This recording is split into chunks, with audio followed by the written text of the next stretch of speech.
السلام علیکم شنوندگان عزیز. حالا از برنامه تازه انگارها اثری نویسنده عبدالحمید صمد پرانچک ها را پیشکش شما می گردانیم.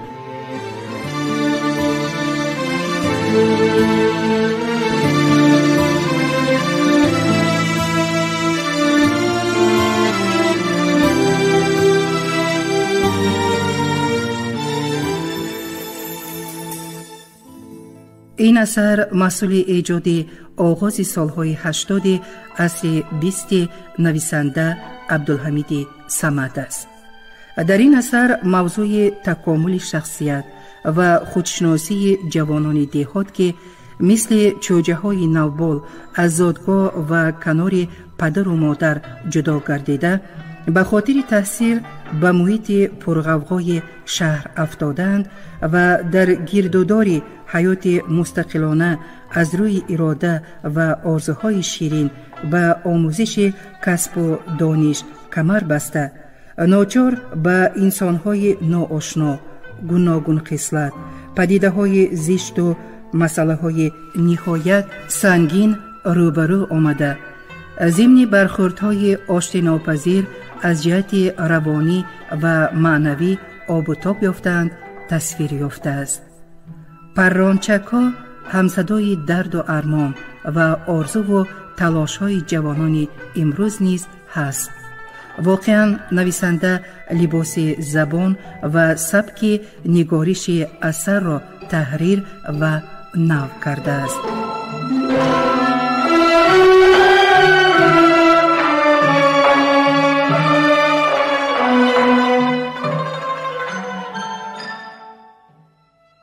اینک گفتار اولی اثری نویسنده عبدالحمید صمد پرانچک ها.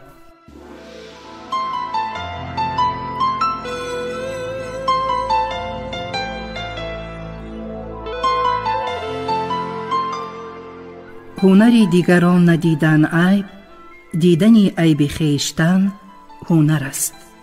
صایب.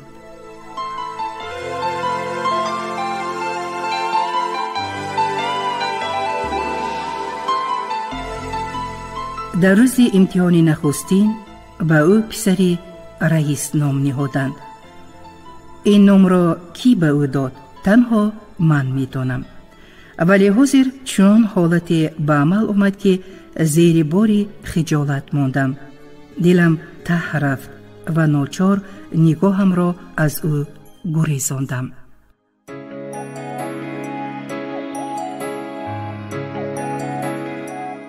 انا چهارمینش هم برآمد.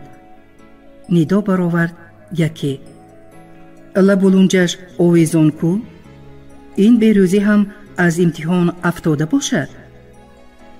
در آمدگاه دانشگاه که زنبورخانه را میماند یک باره خاموش گشت. همه به بیروزی چشم دوختند. او بی دماغ با سری خم کلویده قدم می نهاد و با دستروی عرقهای بون گردنش را پاک می کرد. لبان پرسینگ بستهش که جا جا کفیده بودند ناعیان می پریدند. از پیش نوبدارها گذشتن زمان بچه ها اطرافش را حلقه‌وار پیچانیدند. شعر یا ربا؟ کدام سوال اومد؟ وی جوابی نداد. تنها به کیسه سری سینه‌اش دست برده کاغذی را برآورد. جوان پیش دستی کرد و چنگ زده ورقه امتحان را گرفت. چشمها بر روی کاغذ دوخته شدند. ثانیه همه دم به درون زدند. سپس یک باره آواز چند کس به گوش رسید. الو کو؟ نخود او صغیره. تنها یک جوان لاغر اندام نوخط دست او را سخت فشرده به آغوشش هم کشید و با آواز پرهیجان پیچی راست زد. آفرین، گفتم کو بیهوده غم میخوری. معلم هم باور داشت که بهای اعلا میگیری. شنود خرسند میشود. وی دم نزد. ولی مگر شرمید که برویش سرخی دمید. نگاهش را به پیش پایش دوخت. این لحظه ورقه را که جایش از عرق انگشتان داغدار شده بود به او برگرداندند. وی آن را دو ته کرده باز به کیسه‌اش نهاد و همراه جوان نوخط رفته از بچه ها دورتر ایستاده و دوباره ورق را گرفته دور و دراز به آن نگریست. دیدی همه آوازه ها دروغند. دانش باشد 5 هم گرفتن ممکن. به من نگریسته معنی دارانه گفت امکم. دانشه تقایی زور باشد گوید؟ لقمه پرتوف یک جوانی پکنه که مولبی نعل شکل داشت. او تکمه های کرته رخرخی آستین کوتاهش را تا سری ناف کشاده مایکه گلدوزیش را نمایش می داد. وی موی جنگلش را پلماسیده مثل خروس چوجه یکتا قدم نهاده از نزد ما دور رفت. لیکن یک باره برگشت و خصومت آمیز غرونگید. در پیشانی این حشرات از اول بهای علا نوشتند. بهای اینها مکتب، جای کاری آیندهشان پیش از تولدشان معین می شود. لام نگوید هم بهای علا می گیرد. نخواهد هم صاحب دیپلم می شود. واهمه هم اندازه دارد آشنا؟ از بالای کتاب سر برداشته گفت جوانی و افسود. دلم ویران نکن. ای دادر، باز مغرورانه لب به گفتار کشاد پکنه. پوست این ذات ها را من از چربگری می شناسم. او تو اگر من بر این 3 سال آمده ناامید برمی گشتی؟ پکنه ناراضیانه دست افشاند. روی دروغگوی سیاه تمام کتاب ها را خونده آب کردم، لیکن تقایی زور که ندارم آبم رنگ نمی گیرد. بچه ها استهزا آمیز خندیدند. پکنه که ظاهرا خود را بی‌پروا می انگاشت از این آتشین گشت. باور نمی کنید؟ عصبیانه پرسید او و چشمانی تنگش را بازی دارانده اطراف را از نظر گذراند و سپس شکمش را به درون کشیده از تگ مایکه گلدار کتابی را برآورد. انا این کتاب را با چشم خودتون بینید. از خواندن و ورق گردانی توپه برین شده است. محبتت به کتاب بی نهایت زیاد بوده است دادر؟ پیچینگ آمیز گفت امکم و بخره که بری راه که سایه درخت سیب به بالای آن افتاده بود امانت نشست و با ریشخند افسود. همه معنی و مضمون کتاب را در سر جا کنند تو آن را در شکمت می گردانده ای.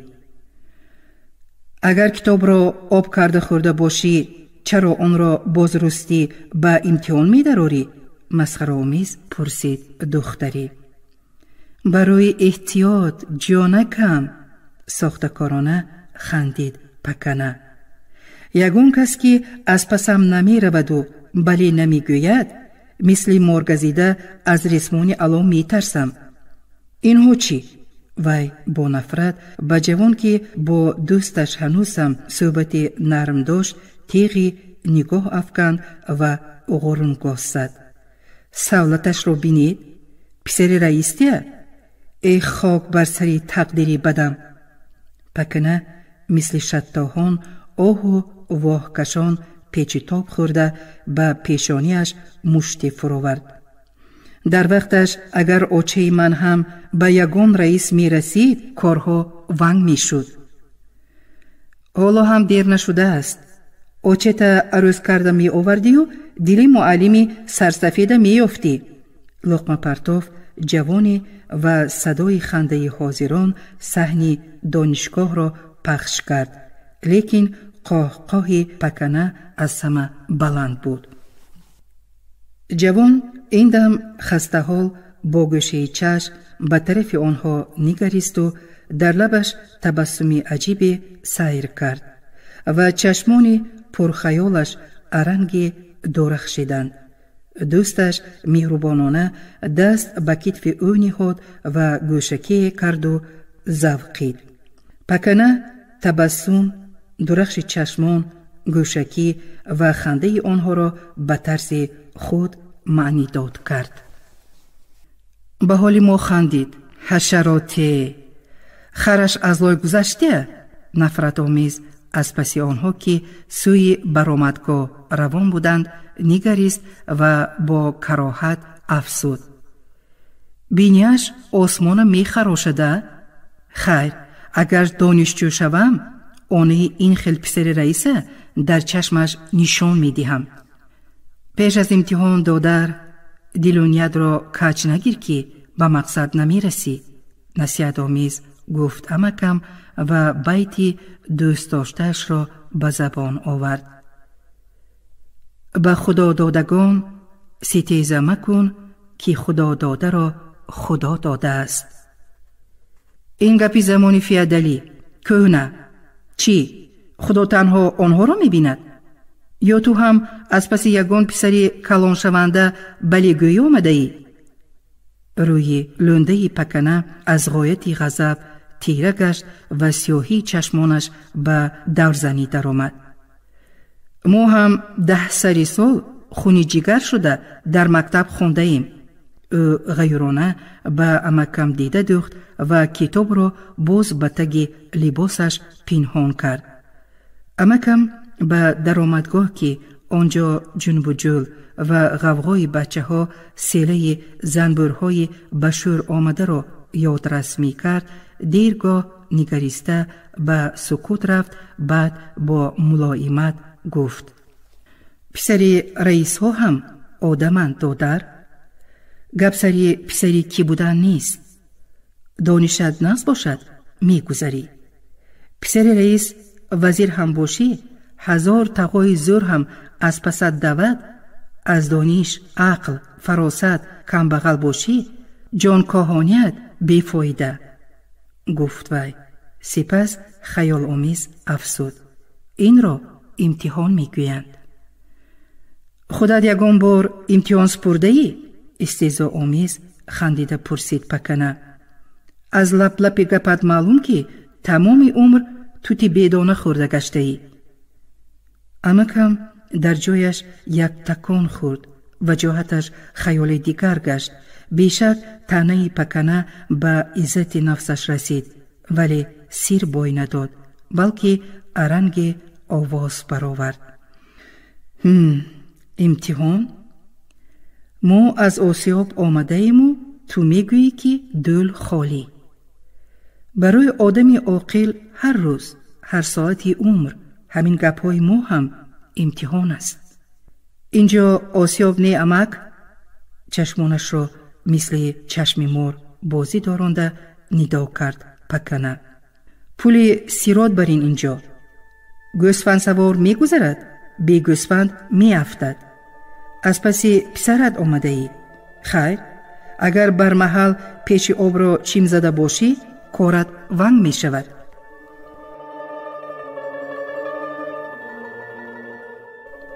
در لبان عمکم بزرگ تبسم دوید. وی به درخت سیب تکیه کرد و نفسی طولانی کشید. این نشانه رنجش او بود.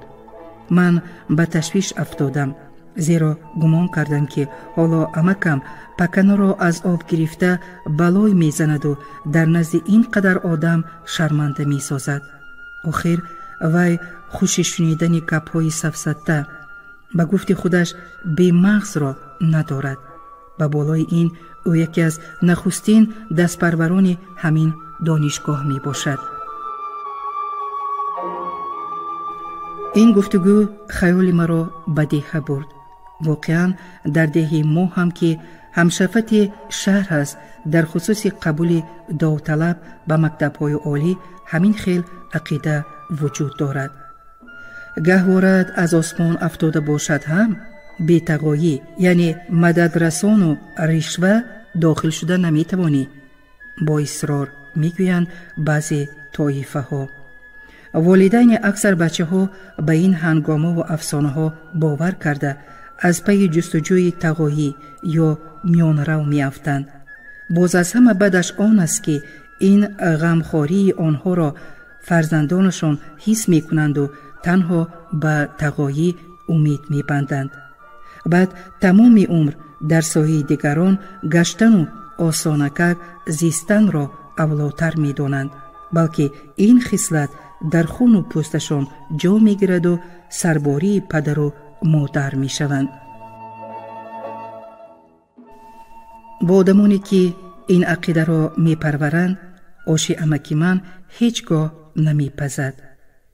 تقاضی از همه زور و بیمینت دانش است.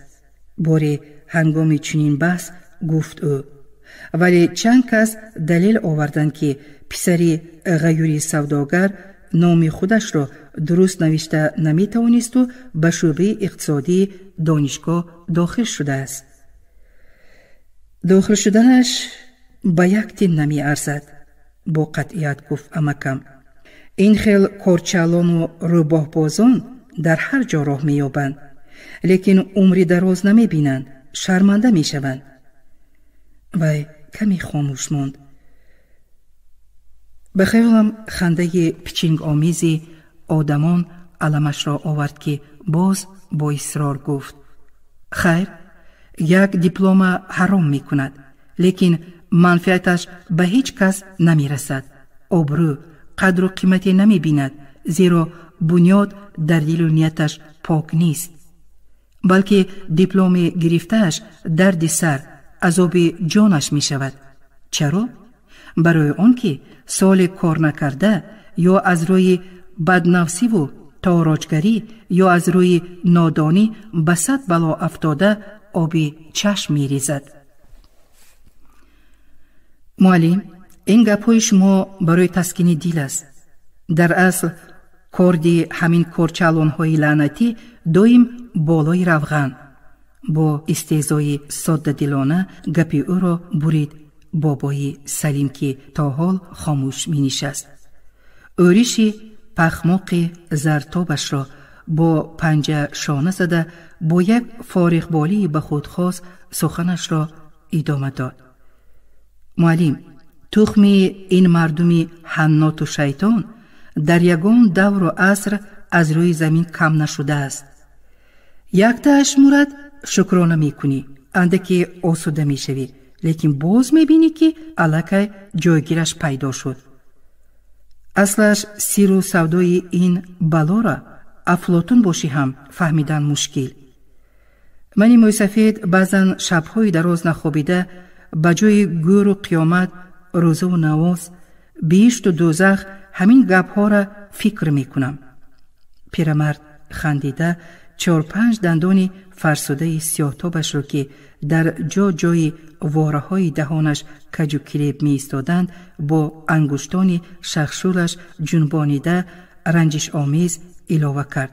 معلم، بعد جنگ گیرمان چند سال گذشت؟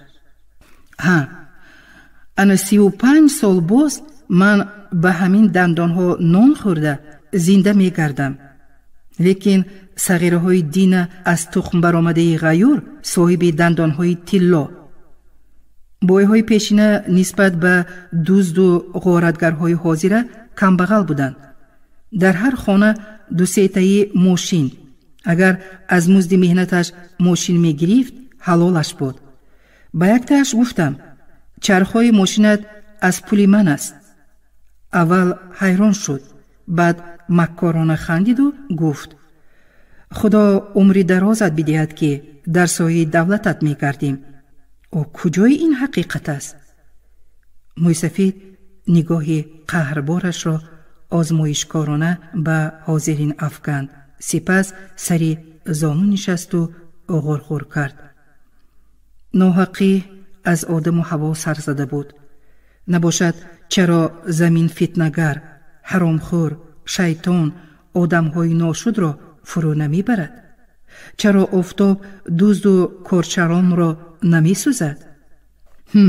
روشنایی و گرمیش باز به همه برابر.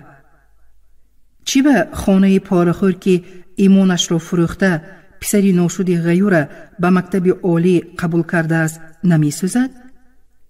چشم حکومت؟ ما و شماییم چشم حکومت. ملیسا آدم های کرسشین خود را به کوری و کاری زده یک نامقوله های می کنند که دهانت واز می ماند. یگان جزا می بینند، دیر و درست جزا می بینند. آن لحظه هیچ کس، حتی امکم که بابای سلیم او را نهایت احترام می کند، سخن موی سفید را نبرید، چون که وی فعل پیرمرد را نقص می داند. مبادا او خشمگین شود. شما هم پی دزد و کارچالان ها می گوید و معرکه را ترک می کند. نه، هیچ کس که به میان گپ موی سفید ندوید نرمتر شد و با ملایمت حتی عذرخواهانه پیچی راست زد. از دلسوزی گپ میزنیم. آخر بچه های غیور بر این خام کله ها مکتب تمام کرده در کلخاز وظیفه گیرند، مثل موش خانمان مردم تاراج میکنند. یا گپم نادرست؟ درست بابا، گفت امکم و با شکرخند افزود. هر کار وقت و ساعت اول و آخر دارد. کی آخرش میبینیم؟ چارزانو نشسته با خشم پرسید موی سفید و غالبانه به حاضران چشم دواند. افسوس که یک پایم به لب گور رسیده است. ای بچه ها، به دیدار پاکتان قسم که دراز عمری من سبب دارد. اگر تمام کارچالان و حرامخوران افلاس زین به پوش بینم، دیگر آرمانم نمی ماند. آخر ما در وقتش برای زیاد شدن همین خیل طایفه های ناپاک خون ریخته مبارزه برده بودیم. آدمی با آرزو زنده است بابا، هزلامیز گفت امکم و تنابی سخن را به دیگر طرف کشید. یک همدرس ما بابا امتحانهای داخل شوی را با بهای اعلی سپارید، لیکن هنگام صحبت و درس ها معلوم گشت که دانشی قضایی ندارد. ما هم از این معجزه گرنگ شدیم. امتحانهای نیم ساله آغاز یافتند. از سنجش یکم نگذشت. یک استاد سختگیرمان از نادانی و حیران شده مسخره‌آمیز پرسید: پسر، چرا امتحانهای داخل شوی را اعلی سپاریده و هیچ چیز را نمیدانی؟ اگر به همین سوال جواب دهی بها میگذارم. آن وقت معلم جان سرخ و سفید شده تگی آب و عرق مانده ناچار گفت: همدرس بیچاره ما، تقایم امتحان گرفته بود. این خیل باشد پسر، تو خودت را بیهوده عذاب ندهو. به همان تقاییت گوی که آمده بجایت امتحان سپارد، جواب داد معلم. صدقه همین خیل آدم های حق پرست شوم. سری زانو نشسته با یک شادی کودکانه ندا کرد بابای سلیم: این خیل آدم ها را تاج سر کنی می ارزد. این خیل آدم ها زیبی راهبری دارند. این خیل آدم به هزار درایت هم به خلق و جمعیت فایده می رساند و ضرر نی.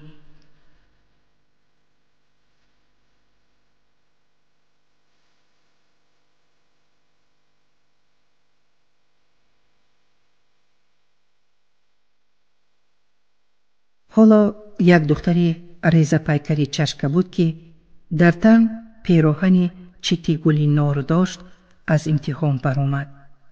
از چشمان وی قطره های اشک چکیده به رخساره های سرخ سفید کلچه مانندش می تراویدند، ولی در لبانش خنده گل می کرد. دختره زور می زد که لبانی به خنده مایلش را به هم پیوندد تا دندانهای ریزه از تاثیر شیرینی سیاه تاب شدهش را کسی نبیند، لیک نمی توانست.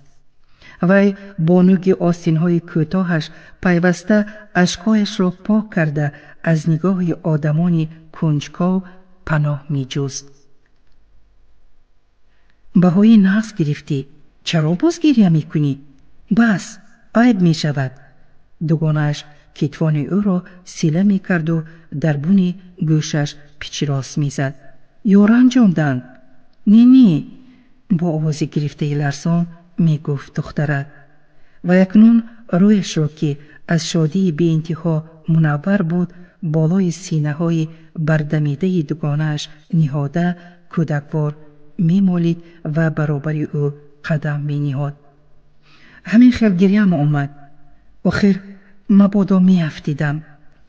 дугонааш нигоҳи шарарбор як тараф афканду ӯро хоҳарвор ба оғӯш кашид ва ҷониби кунҷи боғи донишгоҳ равон шуд. ман аз онҳо чашм намекандам, вале суҳбате ки чанде пеш дар ҳавлии амакам баргузор шуда буд пеши назарам омад.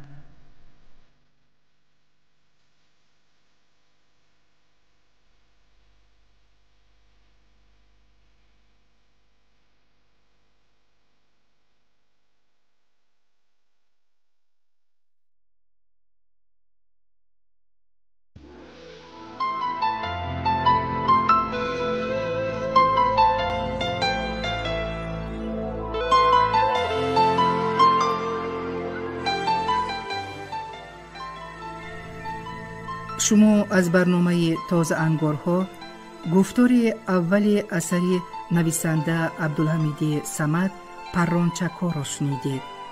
барномаро бароятон Қутбия Икромӣ ва Барнои Низом омода карданд. шод бошед.